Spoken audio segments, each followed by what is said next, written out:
Floor show guest. I'm pleased to say it's Stuart Kaiser, who is the Citi head of U.S. equity trading strategy.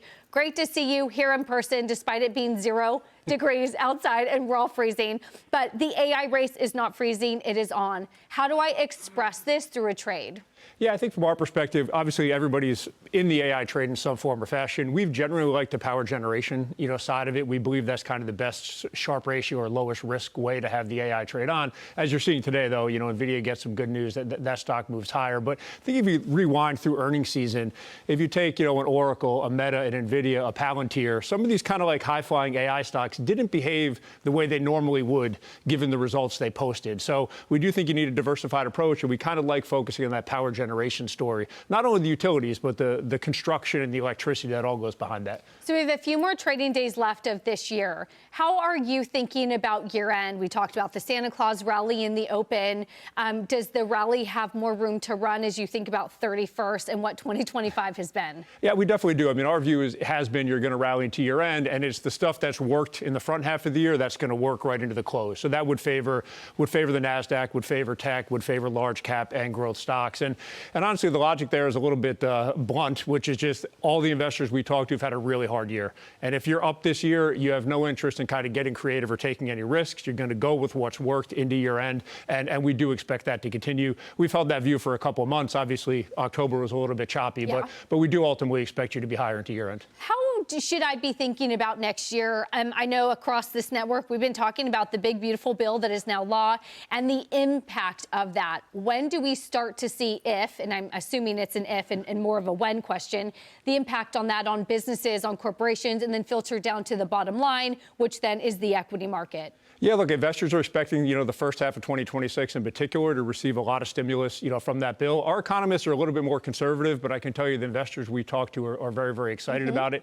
And you really end up in one of two camps. Either you believe these large tax refunds that may come to individual investors and consumers is going to be very, very positive. And in that case, you want to own some of these consumer stocks that have been potentially under a little bit of pressure. I'd focus on dine away from home and travel and leisure, the most discretionary type of spending.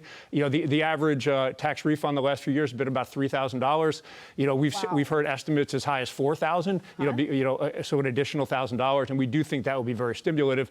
The risk there is the unemployment rate is rising, so you're kind of walking a little bit of a tightrope of does the unemployment rate stay under control long enough for that stimulus to hit? So talk to me about that race, because we were talking about sort of who gets where first. You have an unemployment rate that is certainly a headwind, but you have stimulus that maybe it's January, it's obviously certainly through March and April, and it's sort of a race to get who gets there first, right?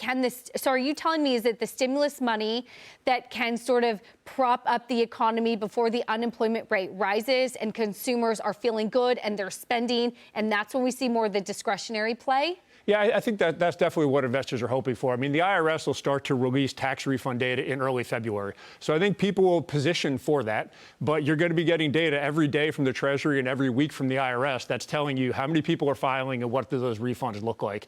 So if you have the unemployment rate rising, you're going to need that refund data to come in positive to kind of prolong the consumer trade. So again, it is a little bit of a tightrope, but I think our conversations suggest, investors are going to put this trade on and they're going to be just, eagle-eye focused on that data. Now, talk to me about this sort of discretionary trade, because I think there's sort of these two camps that you're talking about. One is more of that traditional banks, small caps. Certainly when I think small caps, I think the 2016 election, right? All of the domestic fiscal stimulus really benefits those small U.S.-based companies that is a small cap. But then you're also talking about like the super, super discretionary, right? Like cruise lines, dine away from home. So what right now is the trade between those two? Yeah, to your point, it's a little bit of a juggling act. And I think if you have a lot of confidence in those tax refunds, I think you'll see people owning those consumer stocks.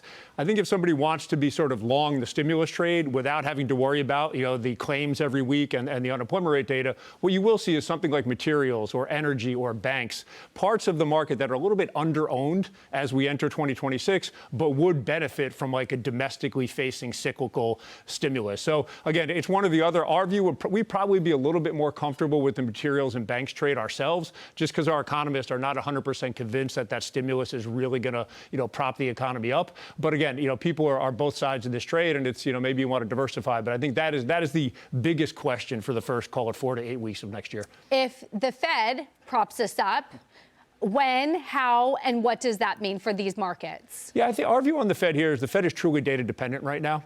So if you're getting more cuts, that probably means the labor market is weakening. So I think if you're an equity investor, that is a careful what you wish for scenario. I actually think the better outlook for the equity market is 1 or 2 cuts total next year, but the labor market stabilizing and kind of growth accelerating. So we're kind of the view, you don't hope to sprain your ankles so you can see the therapist, right? You just want to keep healthy. And I think healthy in this case is that unemployment rate flattens out, the stimulus hits the economy, and you're kind of off to the races a little bit in early 2026.